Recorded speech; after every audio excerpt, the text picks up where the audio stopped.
ang pagbabalik ng today's vocabulary. Bakit? Nawala akong sarili ko. Balik ang... Wala pa. Ano ba yan? Excited. Excited. Erase. Yan. Nagbabalik ang today's vocabulary.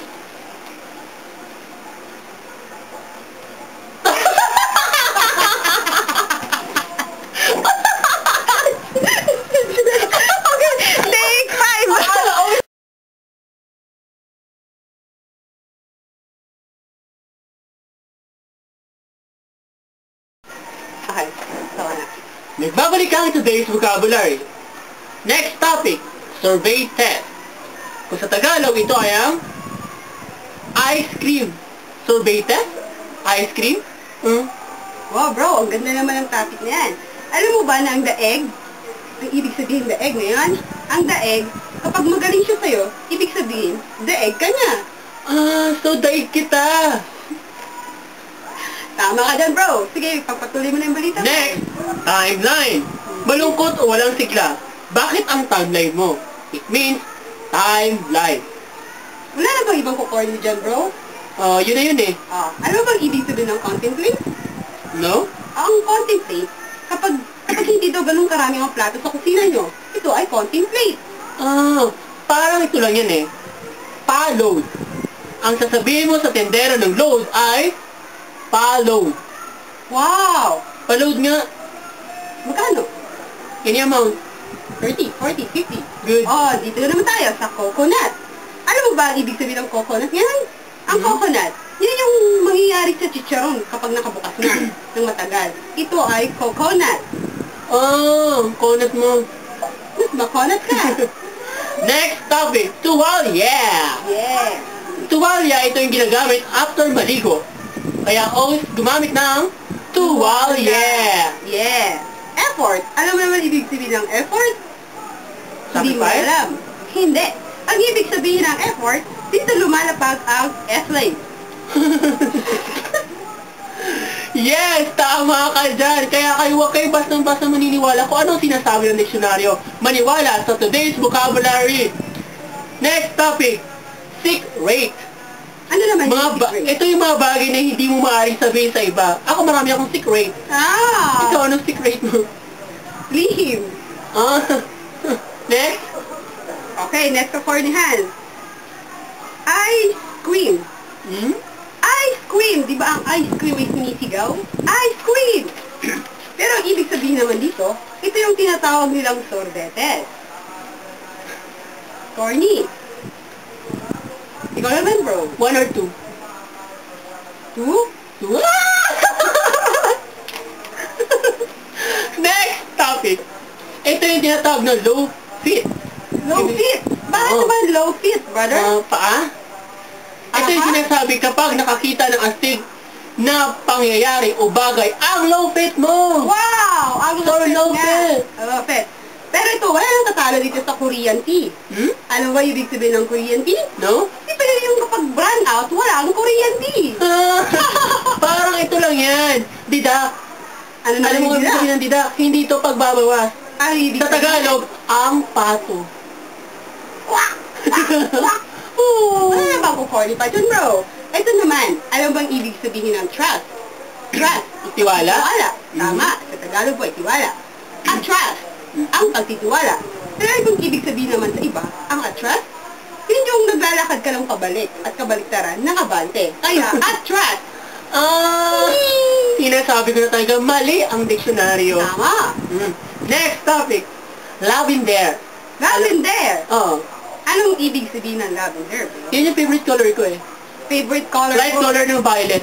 Lavender. Lavender. Okay.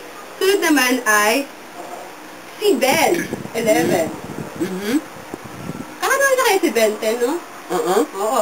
Ano ibig sabihin ng si Ben 11? Ito yung convenience store kung saan ka mamibili ng Slurpee. Yung paborito mong soya milk, yung Vitamilk. Ayun. Tanduay ice ang gusto ko dun eh. Pareho tayo. Yes. Oh, ikaw naman. Next Brother. topic. Susunod. Siri. C. Yes, you know what is Siri? Yun ba yung katabi ng otso? Hindi. Okay, alam mo na. Next tayo. Sige. Ano ba yung ibig sabihin ng 20? Inumin? Hindi. Oh, so what? Ang 20, yun yung presyo ng corneto. Next topic. You know what is... Ang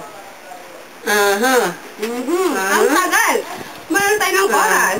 Check-in. Check-in. Anong ibig sabihin ng check-in? Ito yung kadalasang ginagawang adobo at apritada. English term ng manok. Check-in. Wow, bago yan. Ito naman, ano bang ibig sabihin ng Juke? Juke? No? Ito ay kalaban ni Batman. Si Juke!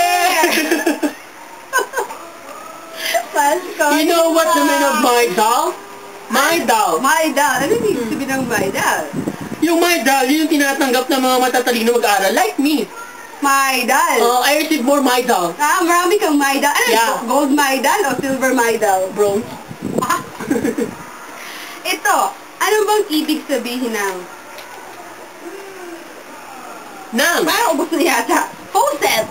Faucet? Yes. Ano yung faucet sa'yo? Rico? Para sa'yo? No. What's that? Ang ibig sabihin ng faucet, ito yung parang lamang dagat na may galamay. Diba? Nag-iihaw tayo ng faucet. Sarap nun, diba? Yung binabarbecue. It's a faucet. Kamag-anak ng octopus. Yes. Tama ka dyan. Okay. Sige, next bro. Okay. Loving a name. Loving a name. Ano namang ibig sabihin ng loving a name? Loving a name ay ang kasunod ng loving lima. Ito naman. Value. The value. Ano ibig sabihin ng the value sa'yo? Yung halaga na isang bagay? Hindi. The amount? Hindi rin. So what's that? Ang the value, yun yung kasunod ng lettering B. W, X, Y, Z. Ayun. Kuha mo yan. STD. STD. Ano ibig sabihin ng STD? Ay, hindi ka makagalaw. Ikaw ay naka-STD ka. Kagalaw kaya? Ito. She can. She can. Kung sa lalaki, Kaya. she can. Kaya niya. Kaya niya? Babae, she can. So, ano ba ibig Kaya sabihin ng ng babae? can? Hindi.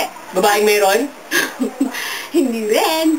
Ang ibig sabihin ng she can, Babaeng nakalata? yung babaeng nasa loob ng lata. Bago yun No, kaya yun. Ang ibig sabihin ng she can dito, yun yung English term ng manok. Anong English ng manok? Chicken. Yun. Chicken. So may mga natutunan ka na ba sa... Ayan po, ang inyong natutunan dito ngayong lunch break. Ito ang today's vocabulary. Again, I am your host, Ronnie Lee Luna. At ito naman po, si Marcelario, nag-uulat sa mga walang kwentang vocabulary. Bye!